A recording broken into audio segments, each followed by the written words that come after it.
Assalamualaikum warahmatullahi wabarakatuh. Mohon izin Pak, kami dari kelompok 1. Di sini kami akan membahas pemanfaatan kanal PIS atau visible. Untuk pengenalan secara singkat satelit cuaca, yaitu satelit cuaca adalah sejenis satelit buatan yang digunakan untuk mengawasi cuaca dan iklim bumi. Jenis satelit ini digunakan terutama untuk memantau cuaca dan iklim di bumi. Satelit ini juga merupakan satelit meteorologi yang fungsinya untuk melihat lebih dari awan dan sistem cuacanya. Untuk pengetahuan tentang jenis satelit cuaca, di sini ada beberapa jenis, yaitu yang pertama TIROS atau Thermal Infrared Observation Satellite yang diluncurkan dari USA. Yang kedua yaitu NOAA atau TIROS and Advanced Satellite. Ini sama juga dari USA. Yang ketiga yaitu Skylab dari USA. Yang keempat Meteor dari Rusia. Yang kelima Meteosat dari Uni Eropa. Yang keenam GOES dari USA juga. Dan yang ketujuh itu Himawari berasal dari Jepang. Ini digunakan oleh BMKG. Yang kedelapan yaitu ATS dari Jepang juga.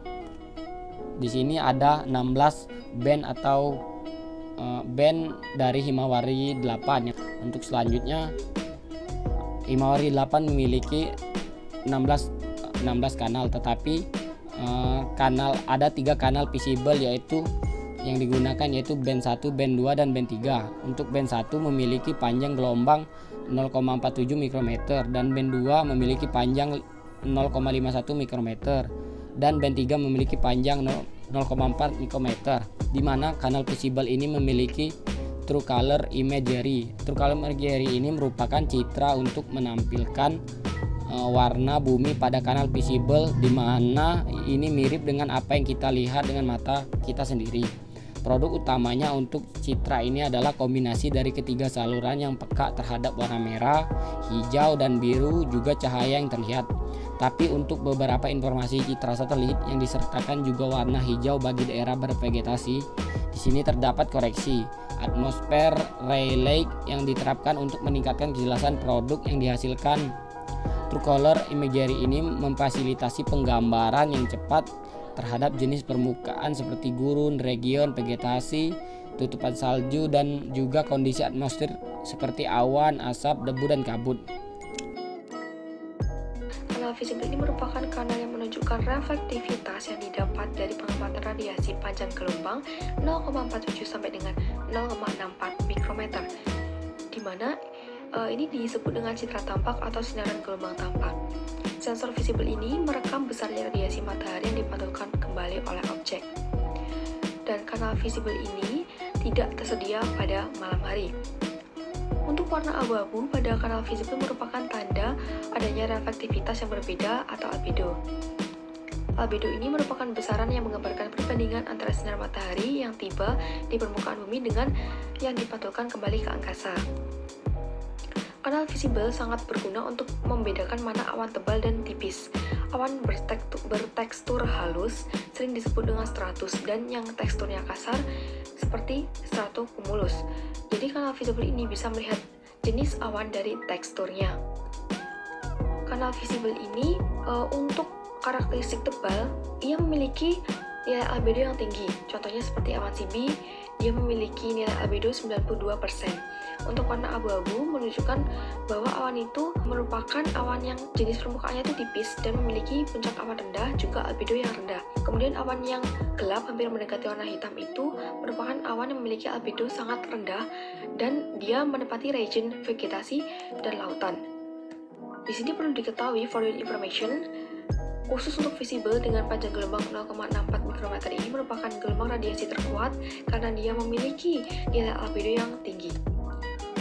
Untuk sensor cahaya visible mengukur besarnya radiasi matahari yang dipantulkan dari bumi oleh awan-awan di permukaan bumi.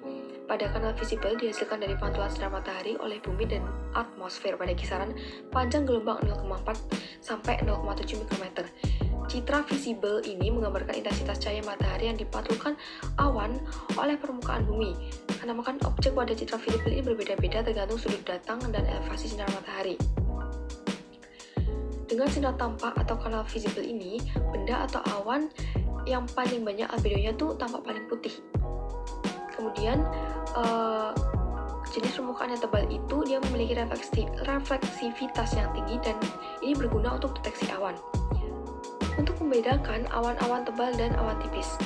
Yang pertama, kita bisa membedakan dari reflektansi suatu awan yang bergantung pada jumlah kepadatan butiran awan, di mana awan rendah mengandung lebih banyak butiran awan dan hujan, sehingga ia terlihat lebih terang dibanding awan tinggi. Yang kedua, membedakan awan dari awan jenis konvektif dan stratifum, di mana permukaan puncak awan stratifum ini terlihat halus dan berseragam.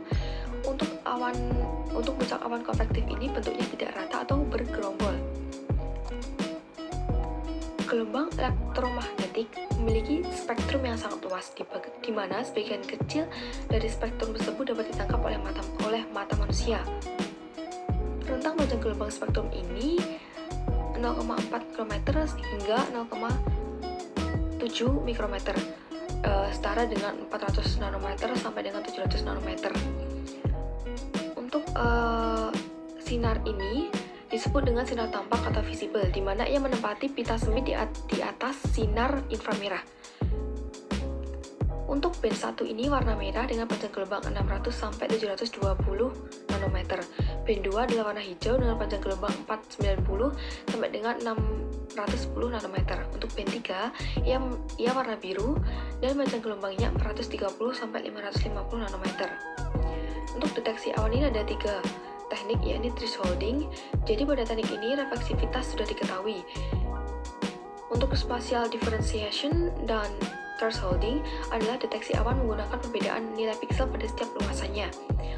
Kemudian yang ketiga ada multi-spectral channel atau RGB, yakni teknik deteksi awan yang melibatkan banyak channel, juga pemanfaatan pulsi warna merah, hijau, dan biru untuk menghasilkan warna baru yang disetting dari datanya. Oke, selanjutnya saya akan menjelaskan tentang pemanfaatan dari kanal visible.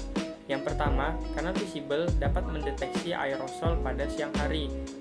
Aerosol sendiri adalah partikel berbentuk padat atau cair yang tertahan di dalam gas.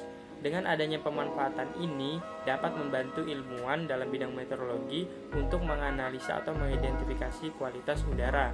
Pemanfaatan kedua yaitu kanal visible dapat dimanfaatkan untuk coastal water mapping atau pemetaan pada daerah pesisir.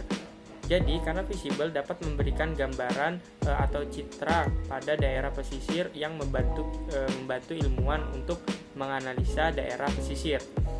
Lalu, pemanfaatan berikutnya yaitu oleh BMKG. Jadi, kanal visible oleh BMKG dimanfaatkan untuk menghasilkan produk-produk informasi cuaca yang dirilis secara resmi di websitenya. Adapun produk-produk BMKG yang memanfaatkan kanal visible ini yaitu yang pertama, Himawari 8 Visible.